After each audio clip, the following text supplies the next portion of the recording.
Hi everyone, welcome to the Celebrity Diaries.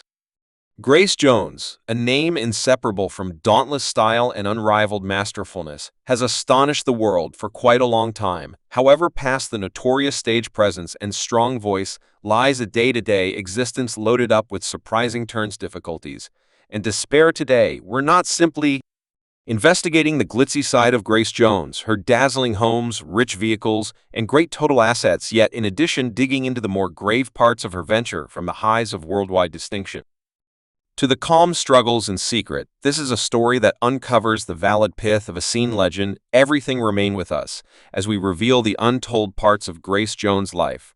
One that is however captivating as it seems to be appalling. Grace Jones, a Jamaican model, entertainer, and performer, has had a massive effect on media outlets, hoarding a total assets of $7 million, eminent for her intense hermaphroditic style and imaginative music.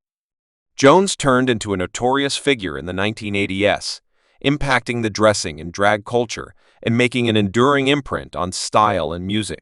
Her trying and avant-garde persona has motivated a wide cluster of specialists, from Annie Lennox to Woman Crazy, who have drawn on her brave way to deal with self-articulation as her vocation advanced. She exhibited her flexibility by crossing classes from reggae and R&B to gospel and craftsmanship, pop, further hardening her place in music history in acknowledgement of her commitments. Jones was positioned 82 and on VH1's rundown of the best ladies of rock, and come 1999, her impact stretched out into the ballroom classification, with the Bulletin respecting her as the 40 most noteworthy dance lobby craftsmen ever in 2016. Beauty Beverly Jones was brought into the world in 1948 in Spanish Town, Jamaica. She was the third of 7 kids brought into the world to Marjorie Furthermore, Robert W. Jones, who were both profoundly established in their strict confidence. Her early years were set apart by the dynamic culture of Jamaica, yet her life as a youngster was additionally shadowed by difficulties that would shape her considerable character. When Beauty was as yet a youngster, her folks made the hard choice to move to the east shoreline of the U.S. in quest for better open doors, leaving her and her kin being taken care of by their grandma. This change stamped a time of difficulty for Jones and her kin as they were left under the severe and frequently oppressive watch of their grandpa's new spouse. Kurt's cruel discipline and incessant maltreatment left profound scars on Jones, affecting her later life and the wildly independent persona she would develop. Ultimately, Jan's folks rejoined the family in Selena, New York, an unassuming community close to Syracuse. Robert Jones, a dedicated evangelist, laid out his own missional service there, further implanting the family in a life of severe, strict recognition.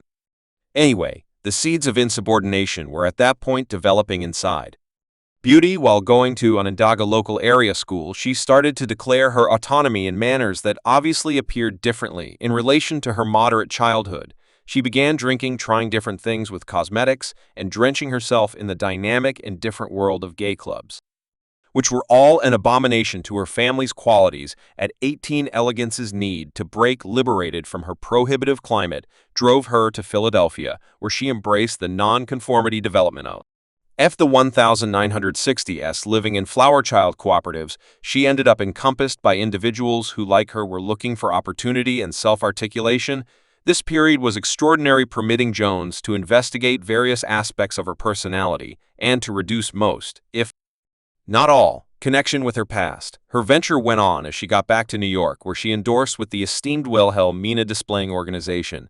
This was the start of her ascent in the style world, a field where her striking looks and directing presence would before long make her a star. 2 years after the fact, Jones pursued the strong choice to move to Paris, a city that would become necessary to her profession and individual revaluation. In Paris, Elegance Jones immediately turned into a pursued model, working with probably the most renowned style houses on the planet, counting Kenzo and Ian Laurent. Her interesting appearance and gender-ambiguous style put her aside in a city known for its high style and stylish sensibilities. She graced the fronts of regarded magazines, for example, Vogue and LA, turning into a dream for famous picture-takers like Head Protector Newton and fellow Bourdain. These coordinated efforts not only established her status as a style symbol, yet, in addition, made ready for her to impact people in the future of specialists and entertainers during the 1970s. Grace Jones is currently a laid-out figure in the design world, left on another excursion that would additionally characterize her as a multi-layered craftsman. Her progress into music started when she endorsed Island Records, a marque known for embracing varied and limit-pushing specialists. This association would end up being urgent in Jones' vocation, permitting her to investigate her melodic gifts and create a sound that was basically as interesting as her striking picture.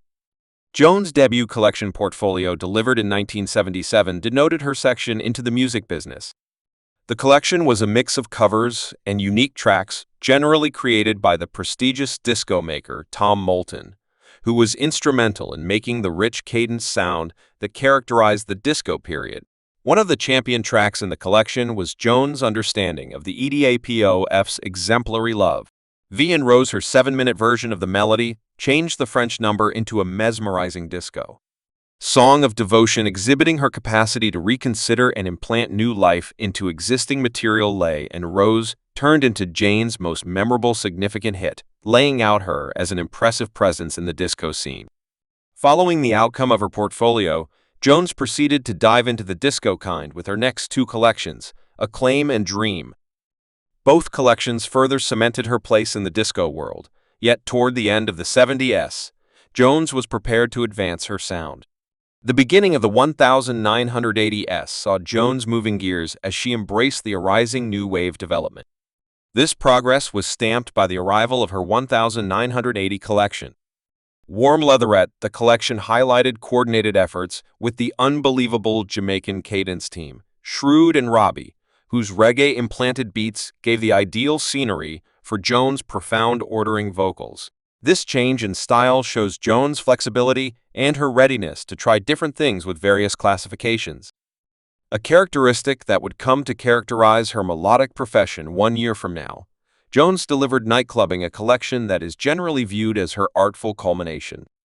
The collection consistently mixed components of new wave reggae and funk, making a sound that was both creative and open. Nightclubbing turned into Jones' most noteworthy graphing record in the U.S., arriving at the highest point of the announcement ran B in standard collection diagrams. The achievement of the collection not just established Jane's status as a melodic symbol, yet, in addition, exhibited her capacity to remain ahead of the bend, continually re-evaluating herself in an ever-changing industry. While Jane's music vocation prospered, she additionally took critical steps in the universe of film. In 1984, she handled her first significant job in Conan the Destroyer, where she depicted the wild champion Zula in verse Arnold Schwarzenegger. This job displayed her rawness and on-screen presence, characteristics that would become signs of her acting vocation. The next year, Jones assumed the job of Mayday, the remarkable henchwoman in the James Bond film A View to a Kill. Her depiction of Mayday was both threatening and charming, further cementing her notoriety as a power to be reckoned with in the amusement world. Jones' film credits kept on developing, with eminent jobs in the vampire film Vamp, also in the Eddie Murphy parody Boomerang. Her association with Boomerang expanded past going about as she additionally added to the film's soundtrack, showing her multi-layered gifts. Regardless of her prosperity in Hollywood, Jones won't ever wander far from her melodic roots. In the early 1980s, she delivered the collection Living My Life, kept in the Bahamas, which proceeded to exhibit her particular style. This was followed by Slave to the Cadence in 1985. Jones' last collection with Island Records was an idea collection that further investigated her creative personality. After the arrival of Impenetrable Heart in 1989, Jones took a move away from the music business, not delivering a full-length collection for almost 20 years anyway.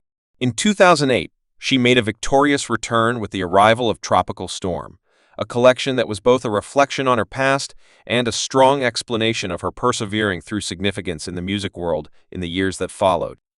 Jones kept on making her mark in both music and style.